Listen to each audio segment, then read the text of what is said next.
البدع والأهواء، أهل البدع العقائدية وأهل البدع السياسية. نقول بيننا وبينكم السلف، بيننا وبينكم الكتب، كان فيقول البدع بيننا وبينكم. Bismillahirrahmanirrahim. Alhamdulillah wassalatu wassalam ala Rasulillah wa ala alihi wa sahbihi wa barak. Kita meneruskan bacaan kitab Bulughul Maram yang ditulis oleh Al-Hafidz Ibnu Hajar Al-Asqalani rahimahullah taala. Sudah kita selesaikan hadis Jabir bin Abdullah radhiyallahu anhu yang disebutkan oleh Imam Muslim tentang haji Nabi sallallahu alaihi wasallam.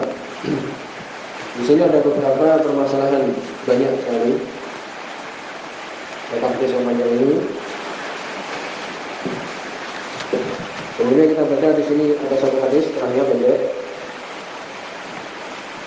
yang diberikan oleh Ibnu Hajar rahimahullah taala, hadis nomor 726. Wa an Huzaimah bin Thabit, dari sahabat Huzaimah bin Thabit radhiyallahu anhu.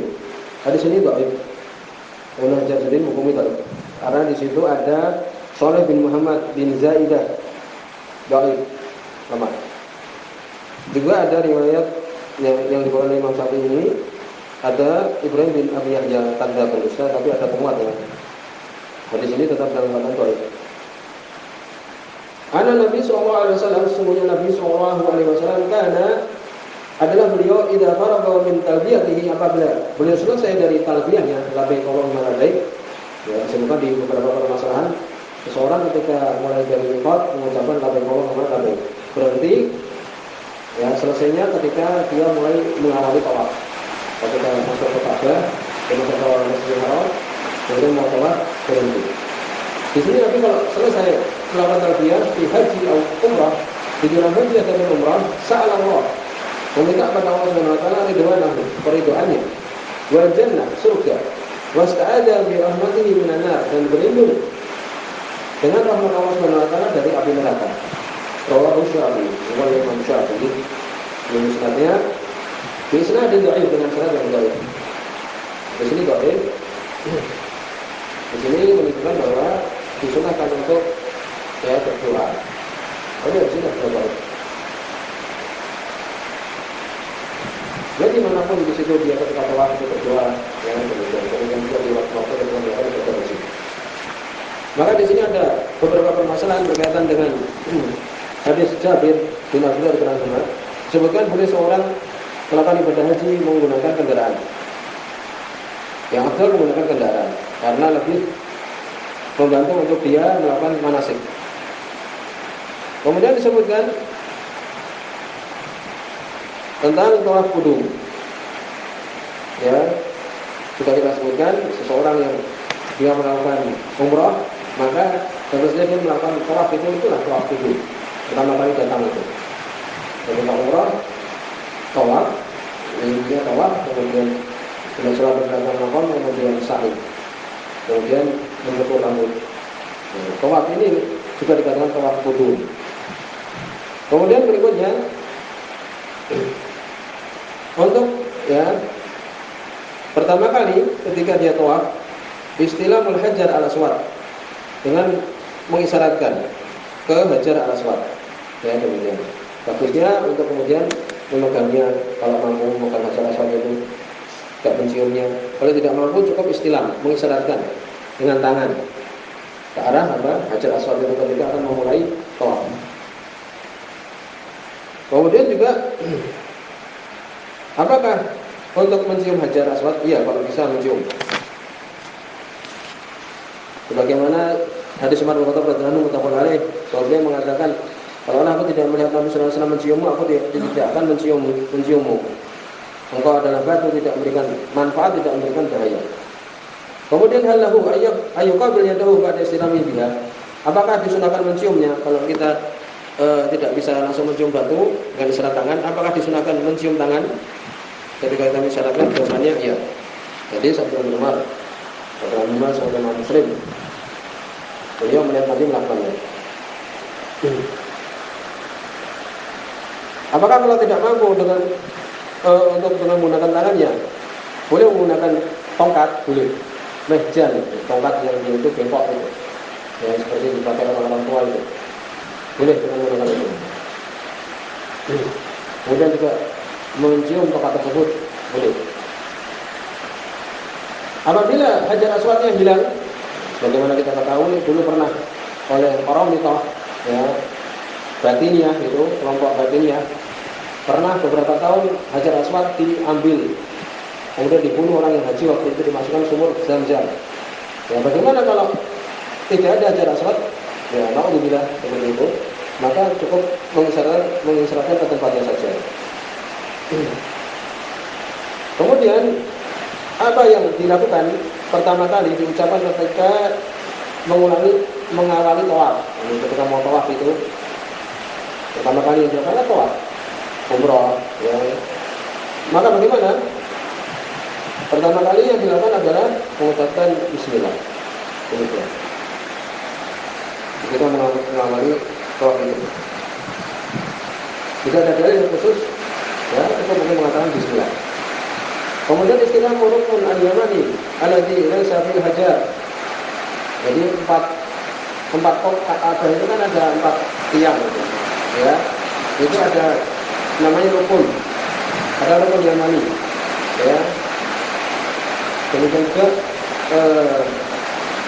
yang dia itu syami 2 juga.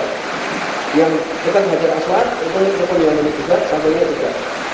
Maka di sini disyaratkan untuk kita mengisyaratkan juga. Ya. Jadi ada tiang 4, yang 2 tiang itu, yang satu adalah Hajar Aswad, yang satunya sampingnya itu juga kita mengisyaratkan. Dan tidak disunahkan untuk mencium rukun Yamani ini. Kemudian rukun Syamiyah ini juga tidak disyaratkan untuk kita menciumnya. Kemudian harus sekali ini dikau. Apakah untuk kita mengisyaratkan setiap kita berputar tawaf itu kan 7 kali, ya, disebutkan kita mengisyaratkan di setiap rukun tadi, ya, ada salawat, ya, demikian juga dengan rukun yang tadi. Apakah boleh tawaf, ya, dengan apa? Dengan tidak diawali dari yang ada Hajar Aswadnya itu? Jawabannya tidak mencukupi, tidak sah. Harus dari tempat yang ada Hajar Aswad itu. Dan tempat mulainya dari itu.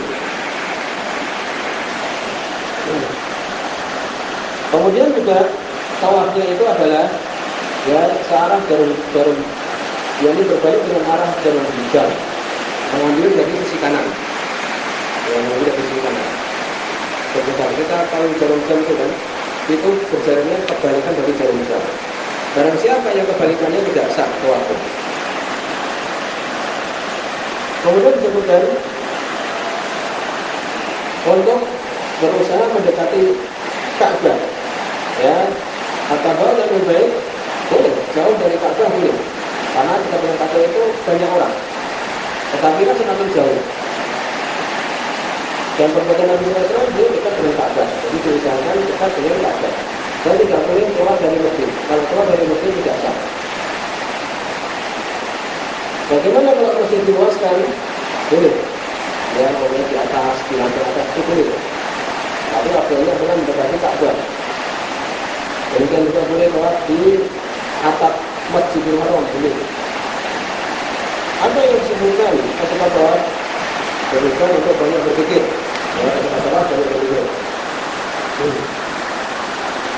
Ada berzikir, ya, membaca Rabbana atina fid dunya hasanah.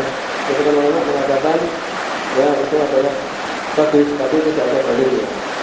Ya, termasuk zikir-zikir yang kita baca Rabbana atina fid dunya hasanah wa qina adzaban nar. Kemudian juga ketika tawaf disunahkan untuk ramal, yakni berlari berjalan agak cepat. Ramal itu adalah as-su'ah bil masyi, berjalan dengan cepat. Ya, mendekatkan kaki-kakinya itu cepat. Ini. Jadi disunahkan seperti itu. Yang 3, ya, demikian. Kemudian yang 4 berjalan biasa. Itu tawaf. Ketika umrah, ya, disunahkan ketika tawaf itu untuk ittiba. Ittiba itu yang kita ketahui itu. Jadi untuk bajunya itu, kainnya itu diletakkan di bawah ketiak. yang kanan. Kemudian yang kiri di atas ketiaknya. Jadi kalau sebelah kanan itu terlihat pundaknya. Gitu. Ini untuk laki-laki. Dan itu ketika apa? Ketika telah umroh saja. Ya, ketika telah kudum atau umroh saja. Setelahnya kalau kita mau tawaf terus setiap hari atau setiap 3 jam kalau lagi tidak perlu untuk kemudian melakukan ibadah. Kemudian juga amal ini dalam keadaan apa? Sempurna, berputar semua, ya dalam keadaan berjalannya cepat 3 kali ini. Ini juga untuk laki-laki. Untuk perempuan maka dia pelan-pelan saja, biasa. Kemudian disebutkan bagaimana kalau dia meninggalkan berlari dengan cepat ini? Mungkin tidak bisa. Dari sini kita akan mencoba juga.